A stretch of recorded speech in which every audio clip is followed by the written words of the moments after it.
रात को जब मैं नहाने जाती हूँ तो अब दरवाज़ा पूरा बंद नहीं करती, बस एक छोटा सा गैप छोड़ देती हूँ।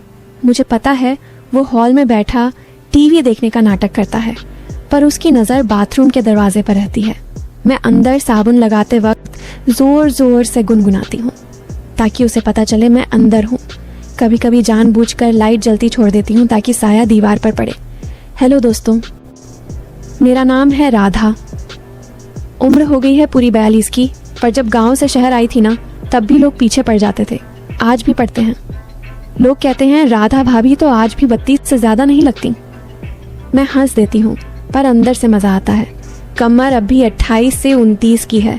साड़ी का पल्लू मेरे हाथ से ज़्यादा खुद ही फिसलता रहता है, और चलती हूँ तो लोग कहते हैं अरे भाभी की चादर में तो कुछ और ही बात है। मैं बस मुस्कुरा के टाल देती हूँ।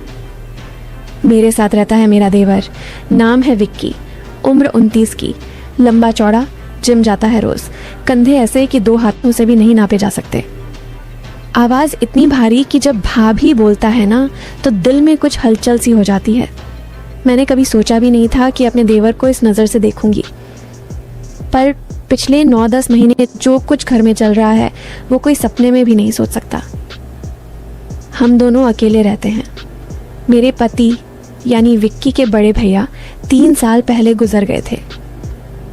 एक्सीडेंट बताया था सबने। मैं विधवा हो गई, ससुर सासुर भी नहीं रहे, बस मैं और विक्की एक ही मकान में, 2 कमरे, एक किचन, एक ही छत। शुरू में तो सब नॉर्मल था, मैं भाभी, वो देवर, पर धीरे धीरे पता नहीं कब बातें बदलने लगीं। सुबह उठती हूँ तो विक्की बिना बनियान के बालकनी में खड़ा सिगरेट पीता रहता है।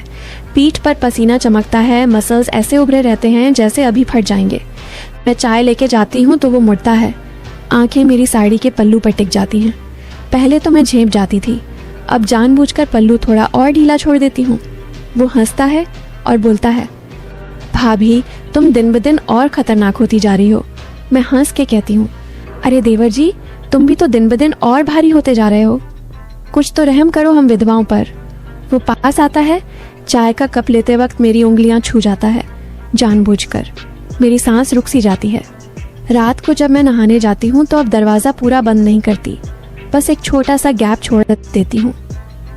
मुझे पता है वो हॉल में बैठा टीवी देखने का नाटक करता है, पर उसकी नज़र बाथरूम के दरवाजे पर रहती है। मैं अंदर साबुन लगाते वक्त ज़ोर ज़ोर से गुनगुनाती हूँ ताकि उससे पता चले मैं अंदर हूँ। कभी कभी जानबूझकर लाइट जलती छोड़ देती हूँ ताकि साया दीवार पर पड़े। एक दिन तो हद ही हो गई। मैं नहा के निकली, सिर्फ पेटीकोट और ब्लाउज में, बाल गीले। विक्की सोफे पर लेटा था। मैंने उसकी वाइट शर्ट उठाई जो सोफे पर पड़ी थी और पहन ली। बटन नहीं डाले, बस 2 बटन नीचे से बंद किए। शर्ट मेरी जांघों तक भी नहीं आ रही थी। मैं किचन में चाय बनाने चली गई। विक्की उठा और पीछे पीछे आ गया। मैंने झुक के गैस जलाई तो शर्ट ऊपर खिसक गई। मैंने बनावटी गुस्सा किया, क्या देख रहे हो? वो पास आया, मेरी कमर पर हाथ रख के बोला, भाभी तुम्हें पता है ना तुम क्या कर रही हो? मैंने उसकी छाती पर हाथ रख के धक्का दिया, हल्का सा। हटो बदमाश, चाय पी लो। पर उस दिन के बाद से कुछ और ही हो गया। वो रात भर मेरे कमरे के बाहर टहलता। मैं भी दरवाज़ा खुला छोड़ देती। कभी कभी वो अंदर आ जाता, मेरे बगल में लेट जाता, कुछ नहीं बोलता, बस हाथ मेरे हाथ पर रख देता। मैं भी चुप रहती। हम दोनों जानते थे कि अगर एक शब्द भी बोला तो सब खत्म हो जाएगा या शुरू हो जाएगा। फिर एक रात, वो रात मैं कभी नहीं भूल सकती। मैं लेटी थी, लाइट बंद थी, सिर्फ बाहर स्ट्रीट लाइट का उजाला आ रहा था। विक्की धीरे से आया, मेरे बगल में लेट गया। उसने मेरे कंधे पर हाथ रखा। मैंने कुछ नहीं कहा। उसका हाथ धीरे धीरे मेरी गर्दन पर आया, फिर गाल पर। मेरी सांस तेज हो गई। उसने मेरे कान में फुसफुसाया, भाभी, मैंने तुम्हें कभी भाभी की नज़र से नहीं देखा। मुझे सिर्फ तुम चाहिए, वो वाला प्यार, पूरा का पूरा। मेरी आंखें बंद हो गईं। मैंने कुछ नहीं बोला। उसने मेरा मुंह अपनी तरफ घुमाया। होंठ करीब आ रहे थे। मेरी कमर में उसका हाथ कस गया। और ठीक उसी वक्त दरवाज़ा जोर से खुला। बाहर खड़ी थी मेरी ननद, यानी विक्की की छोटी बहन पूजा, वो पिछले 2 दिन से मायके आई थी, पर हम दोनों इतने खोए हुए थे कि हमें याद ही नहीं रहा। उसके हाथ में मोबाइल था, रिकॉर्डिंग चल रही थी, उसने सब देख लिया। अगले 2 घंटे में पूरी बिरादरी इकट्ठी हो गई। मुझे रंडी, कुल्टा, विधवा का लालची बदन, हर गाली मिली। विक्की चुप रहा। मुझे घर से निकाल दिया गया, सामान भी नहीं ले जाने दिया। मैं एक ऑटो में बैठी और शहर के उस कोने में पहुंची जहां कोई मुझे जानता तक नहीं था। किराए का एक छोटा सा कमरा लिया। दिन रात रोती, खाना बंद, सोचती अब मर ही जाऊंगी। विक्की गायब, फ़ोन नहीं उठाता। मैंने सोचा वो भी शर्मिंदा है या डर गया। फिर एक रात घंटी बजी। मैंने रोते हुए दरवाज़ा खोला। सामने खड़ा था विक्की, हाथ में एक पेन ड्राइव, आंखें लाल। उसने घुटने पर बैठते हुए कहा, भाभी अब पूरा सच सुन लो, रोना बंद करो। वो अंदर आया। मैं अब भी रो रही थी। उसने पेन ड्राइव मेरे हाथ में दी और बोला, ये देखो, और फिर मुझे गाली देना। मैंने लैपटॉप खोला। उसमें ढेर सारी वीडियो थी, मेरे नहाते वक्त की, पल्लू गिराते वक्त की, रात को बेड पर लेटे हुए हम दोनों की, सब कुछ। मैं चीख पड़ी, ये तूने बनाई? वो बोला, हाँ मैंने बनाई, और पूजा को पैसे देके कहा था कि ठीक उसी वक्त दरवाज़ा खोलना जब मैं तुम्हारे सबसे करीब आऊं। सब प्लान था भाभी, सब। मैंने उसका कॉलर पकड़ लिया।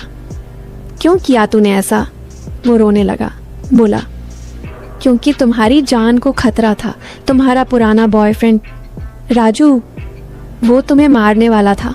उसने भैया का एक्सीडेंट नहीं होने दिया था, कत्ल किया था। मुझे सारे प्रूफ मिल गए थे।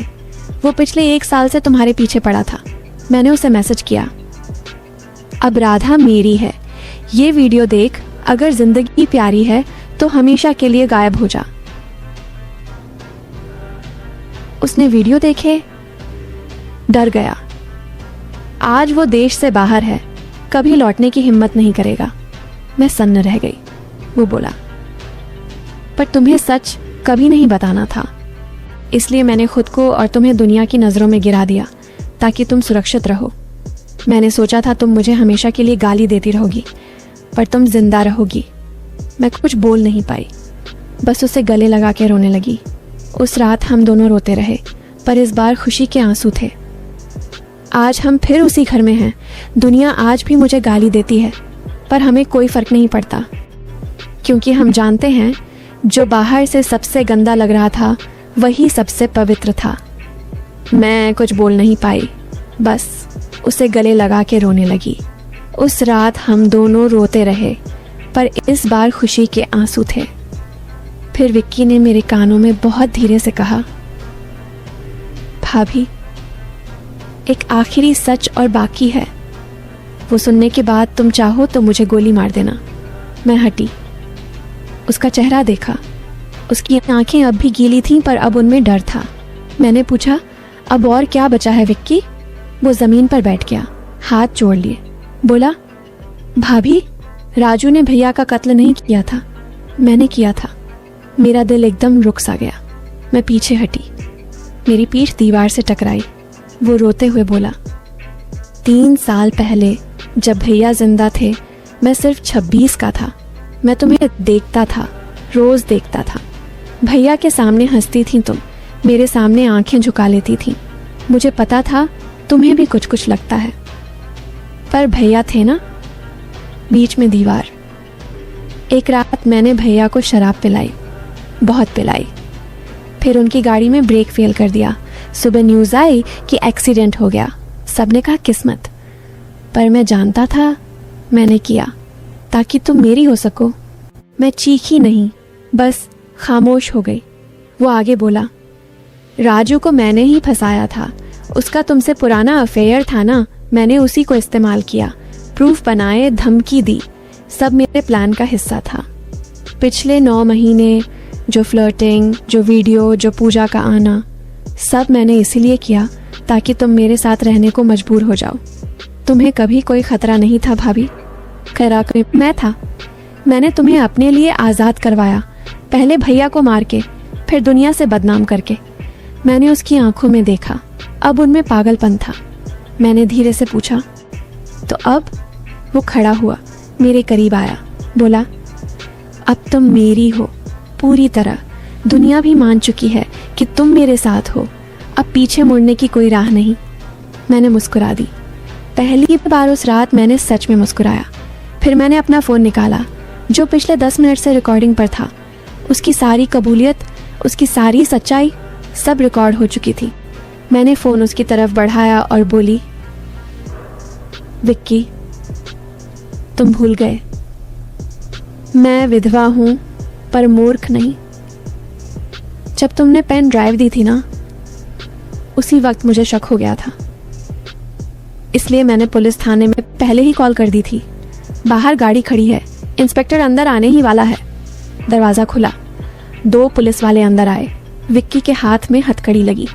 मैंने उसकी आंखों में देखा और आखिरी बार बोली, तूने मुझे आज़ाद करने के लिए मेरे पति को मारा था। मैंने तुझे सज़ा दिलाने के लिए खुद को बदनाम होने दिया। अब सच में मैं आज़ाद हूँ। वो कुछ बोलता उससे पहले पुलिस उसे ले गई। आज मैं अकेली हूँ, पर सच में अकेली। दुनिया आज भी मुझे गाली देती है, पर अब मुझे कोई फ़र्क नहीं पड़ता, क्योंकि अब मेरे पास एक सच है जो मैंने खुद लिखा। बोलो दोस्तों, कौन जीता? तो सुनो दोस्तों, जो मैंने आज तुम्हें अपनी ज़ुबानी सुनाया, ये सिर्फ एक कहानी नहीं थी। ये मेरी ज़िंदगी का वो काला सफ़ेद सच था जो मैंने पहली बार किसी के सामने रखा। अब मैं चुप नहीं रहूँगी। अब हर हफ्ते ऐसी ही एक सच्ची सी लगने वाली कहानी जो दिल को हिला दे, दिमाग को चकरा दे और अंत में सच का वो तमाचा मारे कि तुम रात भर सो न सको, वो मैं तुम तक पहुंचाती रहूंगी। नाम रखा है मैंने अपनी इन कहानियों का, गीता की गुप्त कहानियाँ।